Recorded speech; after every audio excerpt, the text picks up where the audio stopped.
Hey, y'all, welcome back to Right at the Wire. Well, Belmont at the Big A, or back, whatever, is having a really big card on Saturday, and it's got six stakes races on it. And I'll just say right off the bat, I tweeted about this. Uh, why can't you put them six of them all consecutive so you can have some nice pick fours, pick fives, pick six sequences? Instead, they're spaced out and they don't offer a pick four, even though they have four stakes races in a row. No pick five.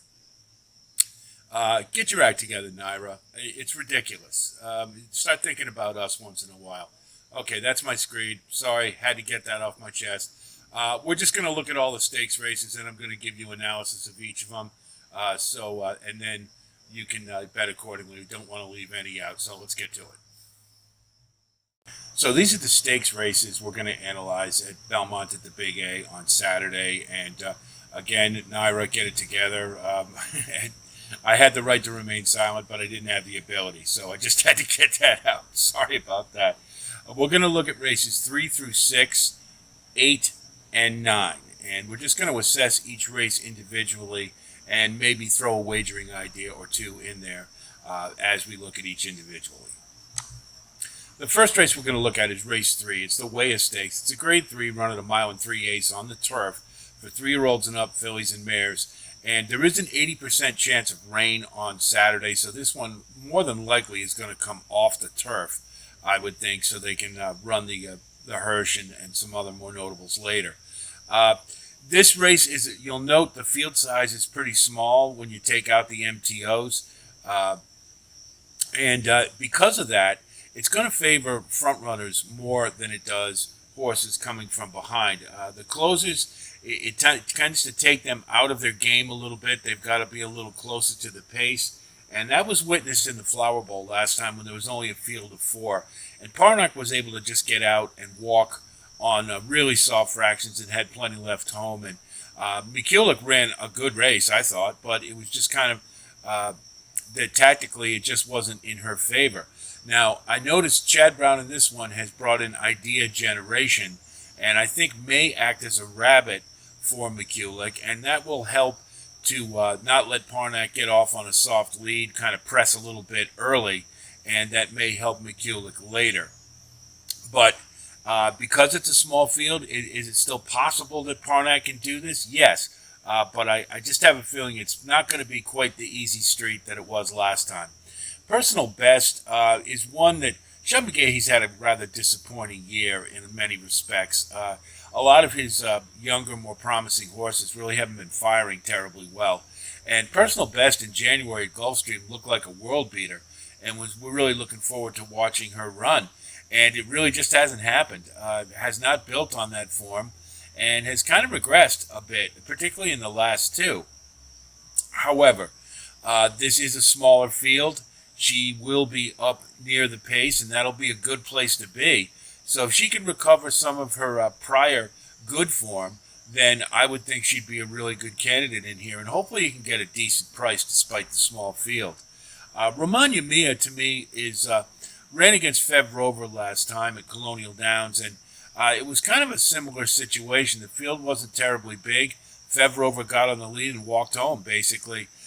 Watching Romagna Mia, she appears to be kind of one-paced to me, and in that respect, the longer the distance, the better it is for her. So a mile and 3/8 will be suitable, but I don't know that there's the kick there at the end to come out on top. I think this horse is very logical for under, but I'm not sure I'd want to bank on her as a win candidate. Mikulik obviously should be the favorite in this race, and deservedly so. Again, having idea generation in this race, I think, is going to help the cause quite a bit. She didn't run bad at all last time. She just was up against it. And if you consider she was running out of her element and still closed for second, I think that you can't discount that, particularly for this race. So Mikulik would be my pick for this race, and I think will rebound.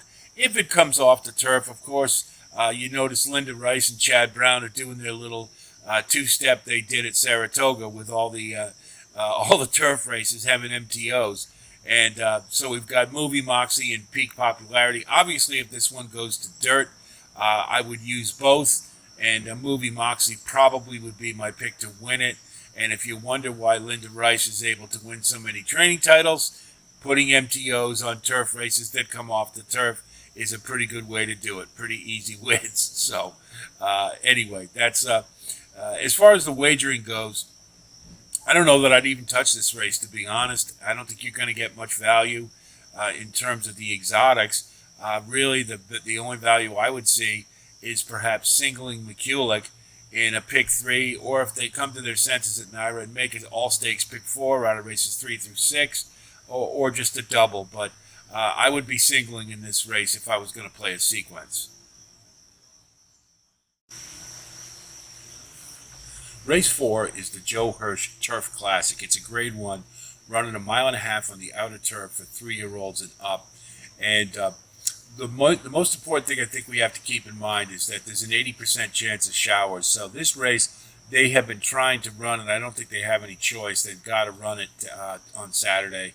And so this would be probably on good or yielding turf. And it's really important to make sure before we bet this race, we know what the condition of the turf is, because Stone Age in particular, a horse I would like in this race, being up near the leaders, does not like yielding turf. If you look back at the past performances, the last one, we can kind of just draw a line through it, coming off a layoff, coming back from Hong Kong, and I think that's not necessarily an indicator of not liking yielding turf. But if you look back a little further in the past performances, you see he had a couple on soft turf and did not perform terribly well. So I have a sneaky suspicion that he doesn't like yielding turf, and that may have been the reason he was sent to the lead early in that last race. Chad Brown, I've seen that happen before, where they know the horse isn't going to like the surface, so they just send him and hope that they can wire the field. So my suspicion is that he does not like yielding turf, so I am not going to use him. So that really doesn't leave us much on the front end. Astronaut, I think, will probably, if not be on the lead, be right behind So High, and isn't in bad form, but I don't think is a realistic candidate to wire the field, not with the firepower coming late. Warlike Goddess shouldn't have a problem with the surface. 1.5 miles is her dream distance. It's what she's most effective at, but her form hasn't been overly spectacular in the last couple, and it may be one of those things where she's kind of getting fed up with running, and sometimes that does happen with fillies. Still, you have to include for sure. They definitely want this one in good form coming into the Breeders' Cup, so Warlike Goddess, a logical win candidate. Grand Sonata in the last race was an optional claimer, and I've never been the biggest fan of this horse. I think he underachieves quite a bit, but if you consider the last race was a pretty good field with Kiyumara and Easter, Grand Sonata split the wickets and showed a really nice turn of foot closing out the race, and held off of Easter, who was absolutely flying in the stretch. This is third off the layoff. That's for Pletcher. That's 24%. So I'm willing to take a chance on this one, at least for the exotics, because you're probably going to get a really good price. It's at 30-1 on the morning line. But I think he's coming to this race in good form, and it's kind of a now or never for me. If she doesn't fire in this one, I'll probably never consider her in graded stakes again. But in any event, I think Grand Sonata offers a lot of value. Rebel's Romance is very logical. Yielding or soft turf isn't going to be a problem for this one. Has won on it before. We'll draw a line through the Bowling Green because lost the Jockey. You do have to wonder, though, Charlie Appleby probably had a 3-race plan for this one coming into the Breeders' Cup and lost a race. So I'll expect Rebel's Romance to be in good form and is a logical win candidate in this case. And then one that I have, this horse is Soldier Rising. Has always been a bit of an enigma. It's clearly got talent, but just never seems to get there. However, this is probably going to be soft or yielding turf, and Soldier Rising runs well on soft or yielding turf. So, if it affects some of them adversely a little bit, Soldier Rising has a chance. I think under is probably more likely and more logical. That's what this horse does. Tends to kick very late, and it costs her him every single time because he doesn't engage soon enough. However, the surface may pick him up a little bit. So he's one maybe you think about to upset the apple cart a little bit if Warlike Goddess or Rebels Romance don't come in with their A game. So you're going to get value there. But so it's an interesting betting race from that perspective. I would either, I would probably, if I was going to do a sequence, I would throw Grand Sonata on there just for the value and the possibility of upsetting the apple cart because Warlike Goddess and Rebels Romance, maybe they cancel each other out. Soldier Rising, not quite as confident to be a win candidate, but you are getting a price, and it's worth a look-see because you just never know. I mean, in Rebels Romance, maybe if he doesn't fire or he doesn't care for the surface, then you've got Soldier Rising as what I consider to be the lone closer of merit, and then you got a shot. But I think you could use these four in a superfecta and box them, I think, because and then you're going to get some nice return with Soldier Rising and Grand Sonata. And I think there's a lot of different ways you can go in this race. You definitely have some nice chances for exotics, exacta play in particular, provided that Warlike Goddess or Rebels Romance are not too short. But this one has a sneaky feeling like there's going to be an upset here. And if that's the play you want to make, I think Grand Sonata makes a lot of sense. Race 5 is the Frette Stakes. It's a Grade 1, run at a mile for 2-year-old fillies. And, of course, we have to note at Aqueduct, a mile is one turn.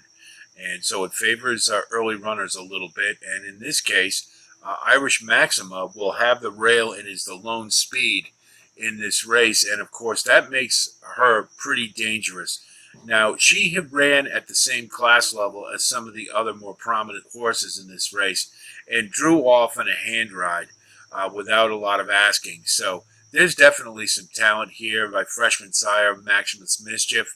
I don't think we can discount this one and has the possibility of wiring the field. So definitely one that, as an overlay to a degree, considering the others, I think definitely plays into the exotics for sure and is a possible win candidate as an upset. Emery had a nice maiden win and drew off pretty well, and there's certainly some talent here. Just a couple of things, though. It was in the mud. It was at a speed-favoring track, and the distance maybe is a little bit of a question. However, one turn, I'm not going to worry about that terribly much, especially being trained by Brad Cox. He's great with first route. So Emery is definitely one I think we have to consider.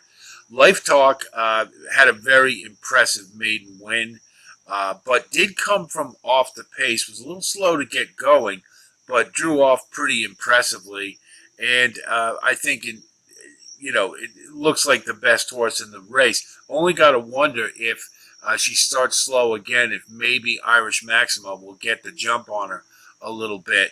But I think Life Talk is obviously a win candidate for sure. Just FYI looks to me like a little bit of a project kind of horse. The last race needed every stride to get up just in time in a photo, but that was a pretty good maiden field. And if you just look like a horse that definitely wants more ground. And so I think this mile distance meets her right between the eyes. And I don't think this one we can overlook. So for a value play, I think Irish Maxima makes a lot of sense. And if we just look at a win, I think Life Talk is the best horse in this race.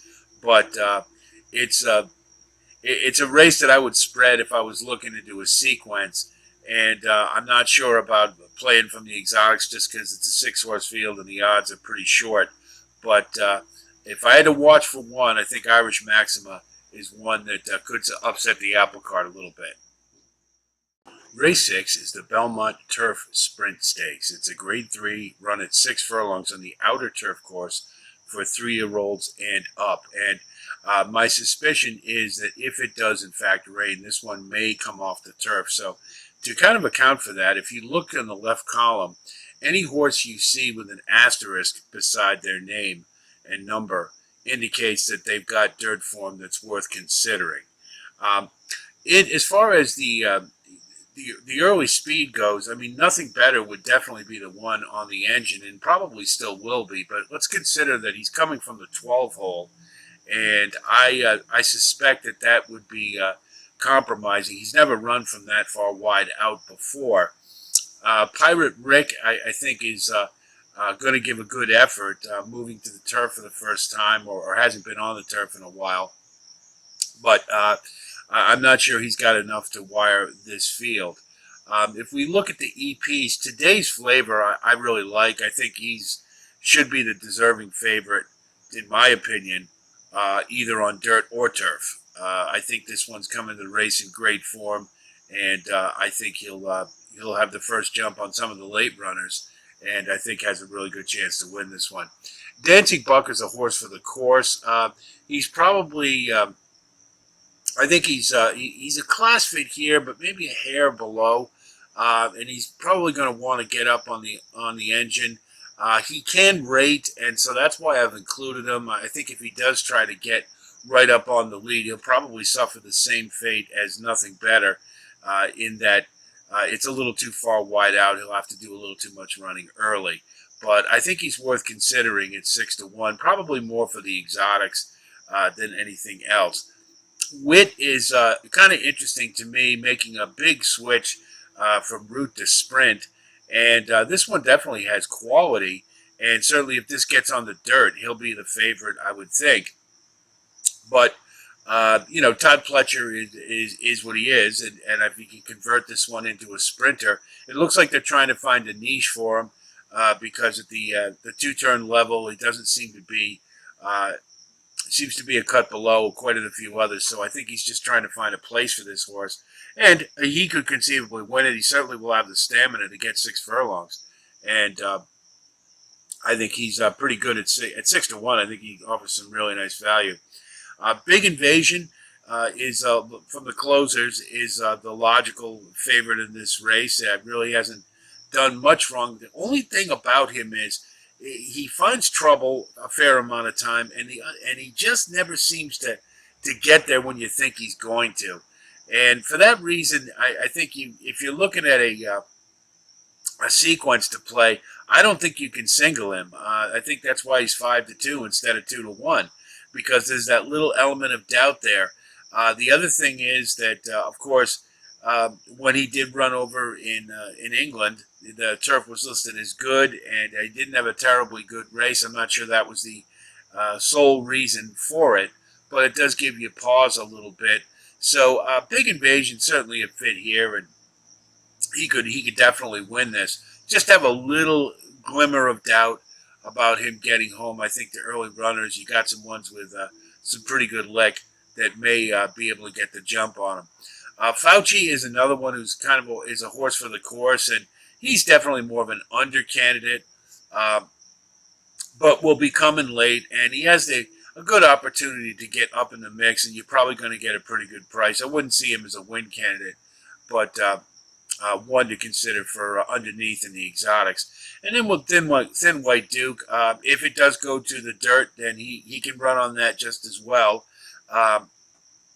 The only concern I have with Thin White Duke is he ran a monster in the Harvey Pack, and I did overhear Steve Christ saying on camera that they had been pointing to that race. So it's very conceivable that he'll be have a little bit of a letdown after a big effort, after he beat Big Invasion, who looked like he had the race won. So I think you can use him underneath. I'm not sure that he's going to be up to snuff to be a win candidate, though.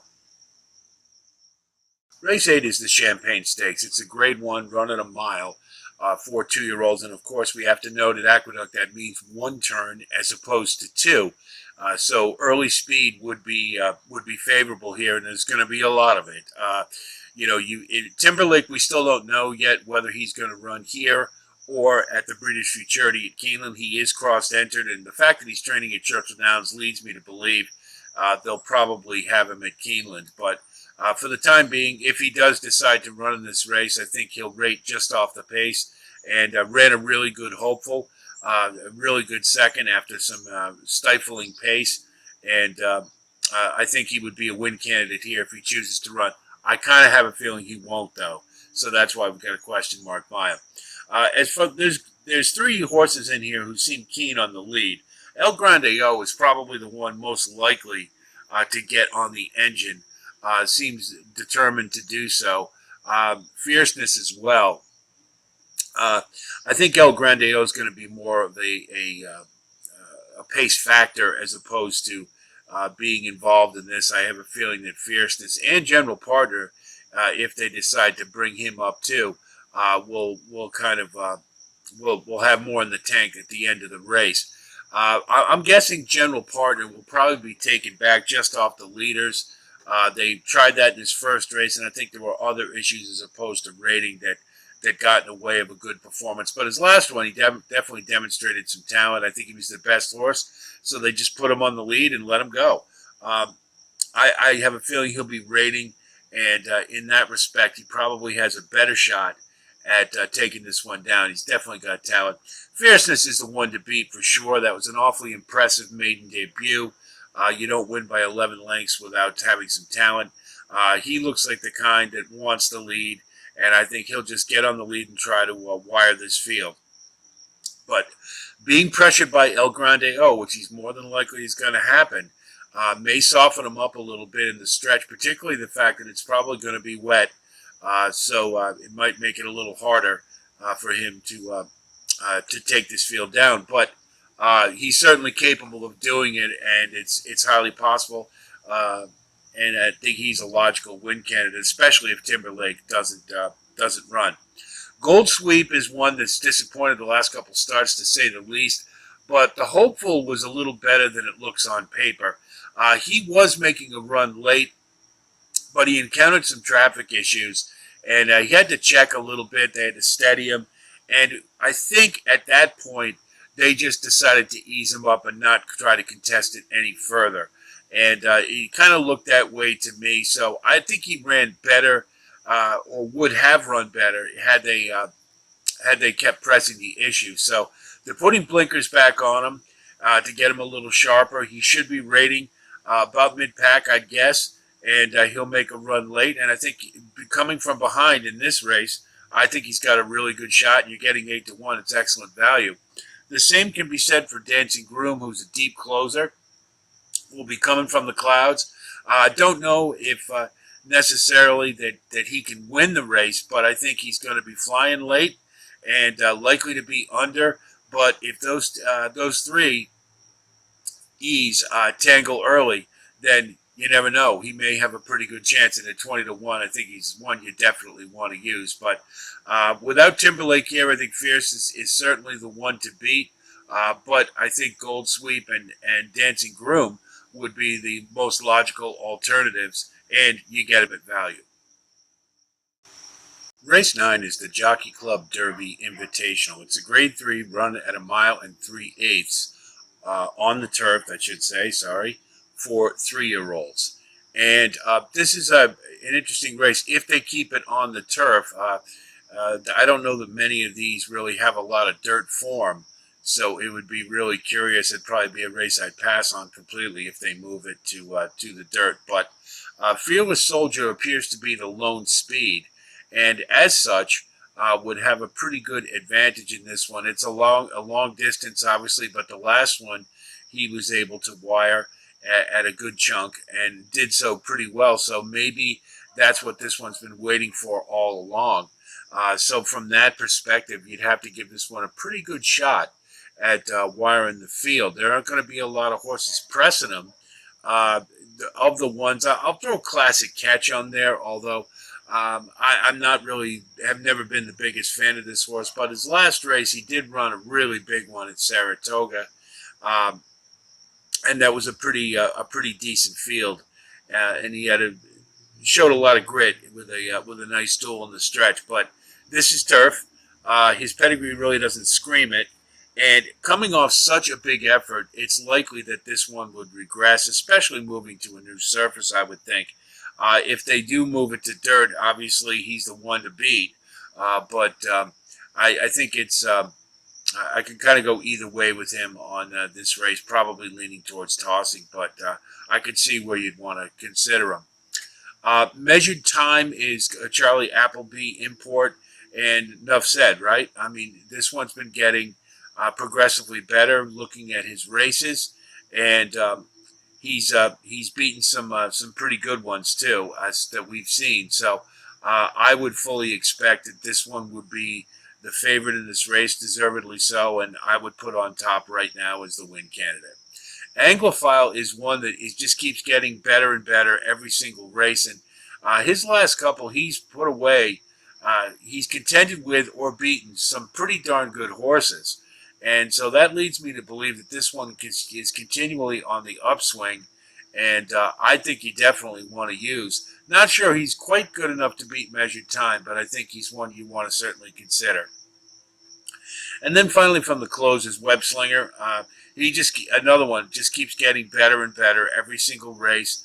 Is coming off the bench, and it is hard to back closers after a layoff. But he has done.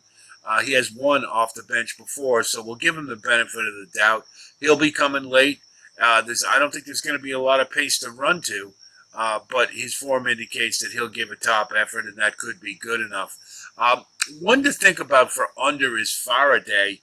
He looks to be he seems to be getting progressively better. I think he's a fair cut below the best in here, but you're likely going to get a price, and having him coming late might add to the exotic appeal. So there they are. That's all 6 stakes races to be run at the Big A on Saturday. The weather's not going to cooperate more than likely, and we're going to get rain. So all of those races on the turf may be taken off, and which kind of is a buzzkill. I know I don't like to bet races when they come off the turf, but the Turf Sprint Championship may be one that would be kind of fun to take a look at. There's some interesting options for that one. We're also going to be dealing with the mud likely, and that should make for some wild results, which is always fun. Not necessarily profitable, but if you do pick right, then you'll score. So I hope our analysis helps you with your own wagering, and I wish you the best of luck as always. Should be a really great weekend of racing. A lot going on at Keeneland, Santa Anita, and as well as the Big A. So it should make for a pretty fun and enjoyable experience as we make our way to the Breeders' Cup. That's it from here. I'll talk to you soon. Until then, be well.